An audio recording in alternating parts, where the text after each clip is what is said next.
Cinema industry వైపు వెళ్ళాలనుకుంటున్నారా? మీకు మేమున్నాం. వెంటనే కాల్ చేయండి.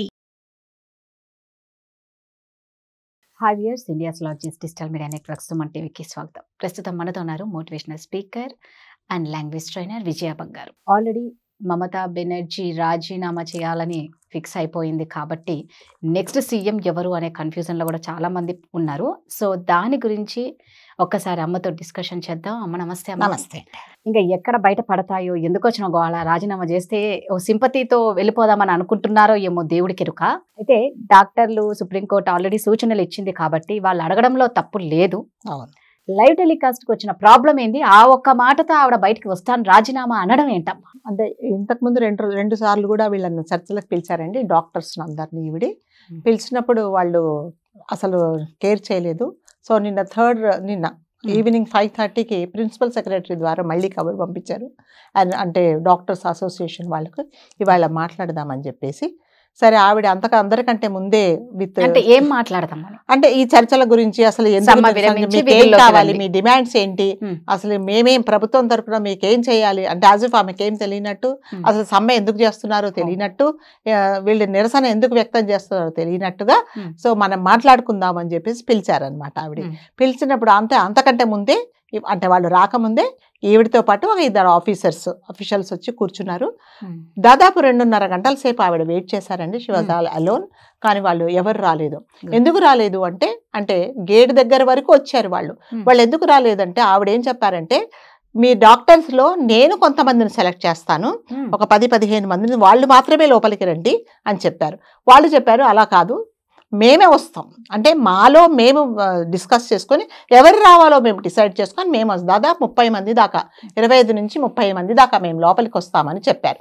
చెప్పినప్పుడు ఆవిడ అలా కాదు, ఓన్లీ నేను చెప్పిన వాళ్ళు మాత్రమే రావాలని చెప్పారు. సో దానికి అసలు ససైబరా అన్నారు. రెండోది ఏంటంటే, వాళ్ళు ఇంకొక కండిషన్ ఏం పెట్టారంటే, మనం లోపలికి వచ్చిన తర్వాత మీ మధ్య మా మధ్యలో ఏం డిస్కస్ అవుతుంది, మీరు చెప్పిన దానికి మేమేమంటున్నామో, మేము చెప్పిన దానికి మీరేం ఆర్గ్యూ చేస్తున్నారు అనేది లైవ్ టెలికాస్ట్ చెయ్యాలి అని చెప్పారు. చెప్పినప్పుడు ఆవిడ దానికి ఒప్పుకోలేదు. కావాలంటే నేను రికార్డ్ చేస్తానన్నారు. ఇన్ని అరాచకాలు, ఎంత గందరగోళాలు, మనుషులను తారుమారు చేసి చంపించిన మనిషి ఇంకా అది కూడా చేయదని మనమైతే నమ్మమండి. అందుకని వాళ్ళు కూడా ససైమిరా అన్నారు, మాకు లైవ్ టెలికాస్ట్ చేస్తేనే వస్తాము, లేకపోతే రాము అన్నారు. ఆవిడ చాలా ప్రయత్నం చేశారు, అయినా కూడా వాళ్ళు రాలేదు. దాని మీద ఈవిడ ఏం మాట్లాడతారంటే, మీకు అమ్మాయికి న్యాయం జరగడం కావాలా, లేకపోతే మిమ్మల్ని ఇన్ఫ్లుయెన్స్ చేసే రాజకీయ నాయకుల మాట వింటారా అని ఒక మాట మాట్లాడారు వాళ్ళు ఆమె. సో రాజకీయ నాయకులు ఎవరు ఇన్ఫ్లుయెన్స్ చేస్తారండి? అమ్మాయికి అన్యాయం జరిగిపోయిందని ప్రతి ఒక్క రిక్షా పుల్లర్స్ని ఎవరు చేశారు? మిమ్మల్ని నన్ను రోజు వచ్చి ఎందుకు మనల్ని ఎవరు ఇన్ఫ్లుయెన్స్ చేయలేదు. సో ఇదేంటంటే ప్రతి ఒక్కరూ మన ఇంట్లో జరిగింది, మా వాళ్ళకు జరిగింది అనే బాధతో ప్రతి ఒక్కరు అంటే వాళ్లే స్వచ్ఛందంగా బయటకు వచ్చి చేస్తున్నారే తప్ప ఏ రాజకీయ నాయకులు ఎవరిని ఇన్ఫ్లుయెన్స్ చేయటం లేదు అనేది ఆవిడ తెలుసుకోలేకపోతున్నారు.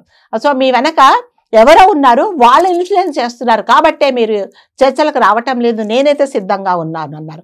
మరి నువ్వు సిద్ధంగా ఉన్నప్పుడు చర్చలకి మేము చెప్పిన దానికి కూడా నువ్వు ఒప్పుకోవాలి కదా. నీవు నిజంగా అంటే ఏదైనా సరే డిస్కషన్స్ నువ్వు అంతా అంటే ట్రాన్స్పరెంట్గా ఉంటాయి అనుకున్నప్పుడు నీకు అది పెడితే అంటే లైవ్ టెలికాస్ట్ చేస్తే నీకు ప్రాబ్లం ఏంటి? ఆవిడ ఒక రీజన్ ఏం చెప్పారంటే, కేసు కోర్టులో ఉన్నప్పుడు ఇలా మనము అంటే లైవ్ టెలికాస్ట్ చేస్తే చాలా తప్పు అని ఒక లీగల్ పాయింట్ చెప్పారు. I don't know how far it is correct. అంటే ఆవిడ ఏమన్నారంటే, ఆల్రెడీ ఈ కేసు కోర్టులో జరుగుతుంది, కోర్టులో జరుగుతున్న కేసు జరుగుతున్నప్పుడు లైవ్ టెలికాస్ట్ మనం దీని మీద మాట్లాడే మాటలు ఇది బయటికి రాకూడదు, మీడియాకు తెలియకూడదు అని చెప్తారనమాట. అందుకని నేను మిమ్మల్ని అలౌ చేయటం లేదు. మరి అలౌ చేయకపోతే రికార్డ్ చేస్తే కూడా అందరికి తెలిసిపోతుంది కదా. ఈ రికార్డింగ్ అంతా ఆవిడ ఏమంటున్నారంటే, రికార్డింగ్ చేయడానికి నాకేం ప్రాబ్లం లేదు, రికార్డ్ చేసుకోండి, కానీ రికార్డింగ్ కాపీ మీకు ఇస్తాను, కానీ లైవ్ టెలికాస్ట్ నేను ఒప్పుకోను అన్నారు. దానికి దీనికి ఏం పెద్ద డిఫరెన్స్? ఫస్ట్ ఆఫ్ ఆల్ వీళ్ళు లీగల్ గా ఏం పాటిస్తున్నారు? ఇంత అనార్థాలు ఒక సీఎం గా ఉండి వీటన్నిటిని ఎట్లా ఉండి మేనేజ్ చేస్తున్నారు? ఇప్పుడు లీగల్ గురించి మాట్లాడిన ఆవిడ న్యాయం గురించి ఎన్నో ఉంటాయి, మరి వాటికి ముందుకు రావటం అదే అంటే తనకు కావాల్సింది ఏంటంటే, తనకు కావాల్సిన పాయింట్స్ మాత్రమే తను హైలైట్ చేసుకుంటారు. సో తను ఇప్పుడు ఎందుకు, కాకపోతే మనం అందరం సంతోషించాల్సి తగ్గింది అంటే, నేను మీకు నా ముఖ్యమంత్రి పదవే కావాలి, మీకు నా కుర్చీనే కావాలి అంటే నేను ఇప్పుడు కూడా రెడీగా ఉన్నాను రాజీనామా చేయడానికి అన్నావు. కానీ రాజీనామా చేసి చూపించు. నువ్వు అంటే నిజంగా నువ్వు చెయ్యాలి అనుకుంటే నిన్ననే చేయాల్సింది. ఎప్పుడైతే డాక్టర్స్ లోపలికి రాలేదో ఇంకా నా వల్ల కాదు, నేను రాజీనామా చేస్తానని ఇచ్చేయాల్సింది రిజిగ్నేషన్. నువ్వు ఎందుకు ఇవ్వలేదు?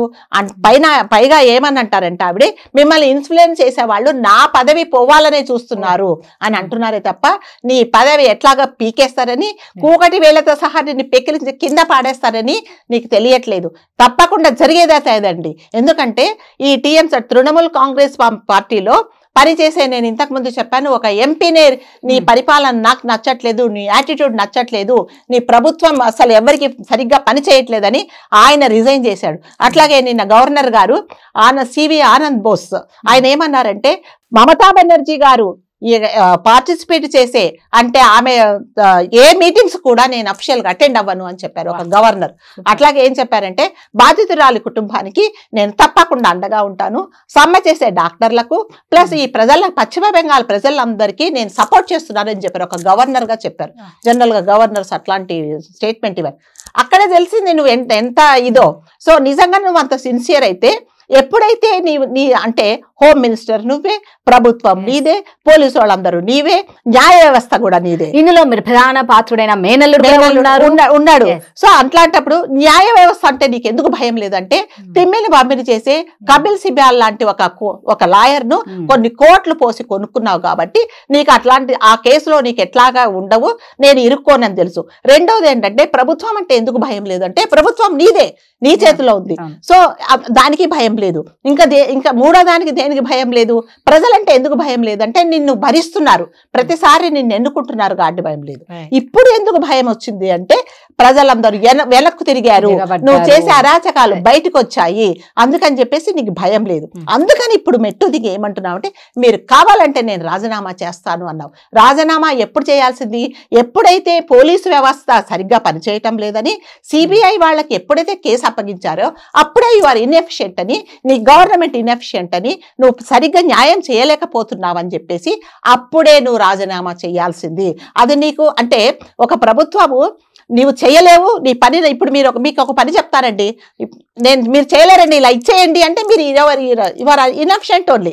సో అట్లాగే నీ ప్రభుత్వం ఇన్ఎఫిషియెంట్, నువ్వు బాధితురాలకి న్యాయం చేయలేదని ఈ కేసు తీసుకెళ్ళి సిబిఐకి ఎప్పుడైతే అప్పగించారో ఆ రోజే నువ్వు రాజీనామా చేయాల్సింది. ఈ రోజు ఎందుకు రాజీనామా చేయట్లేదు? ఈ రోజు ఎందుకు చెప్తున్నావు? ఇప్పటికైనా నువ్వు చేయట్లేదు.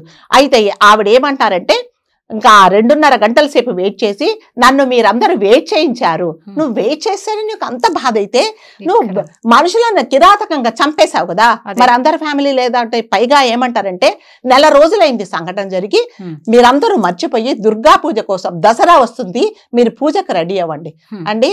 ఏదన్నా ఒక సెలబ్రేషన్ అంటే అర్థం ఏంటంటే, ఇంట్లో అందరూ సంతోషంగా జరుపుకునేదాన్ని సెలబ్రేషన్ అంటారు, కానీ ఒకరు ఏడుస్తూ ఉంటే కాదు. సో మనం అందరం, మీరు నేను, ఈ యావత్ భారతదేశం అందరము ఏమనుకుంటున్నామంటే, ఆ ఇంట్లో జరిగిన బాధ మనకే, మన ఇంట్లో జరిగిందని చేసి ప్రతి ఒక్కరూ రిక్షా పుల్లర్తో సహా రోడ్డు మీదకి వచ్చారు. కొన్ని లక్షల మంది, కొన్ని కోట్ల మంది డాక్టర్లు అందరూ బయటకు వచ్చి మద్దతు ఎందుకు పలుకుతున్నారండి? కాకపోతే ఇప్పుడు పండగ చేసుకోండి, ఎలా పండగ చేసుకుంటారు? నీ ఇంట్లో వాళ్ళకి ఇలాంటి అఘాయిత్యం జరిగితే నీకు బాధ ఎలా ఉంటుందో తెలుస్తుంది, నీకు ఆ బాధ తెలియదు.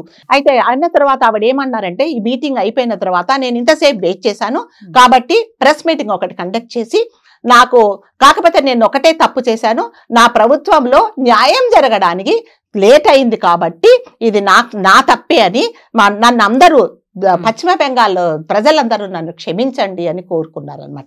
నీకు తెలుసు కదా, నువ్వే లేట్ చేసావని తెలుసు. అలాంటప్పుడు ఏం చేయాలి? రాజీనామా చేయాలి. ఈ రాజీనామా అనేది అంతండి ఒక డ్రామా. సో ఏం చేస్తారంటే, రాజీనామా చేస్తారంటారు, వాళ్ళ పార్టీ వాళ్ళు వద్దంటారు. ఎందుకంటే ఎందుకు ఒప్పుకుంటారు?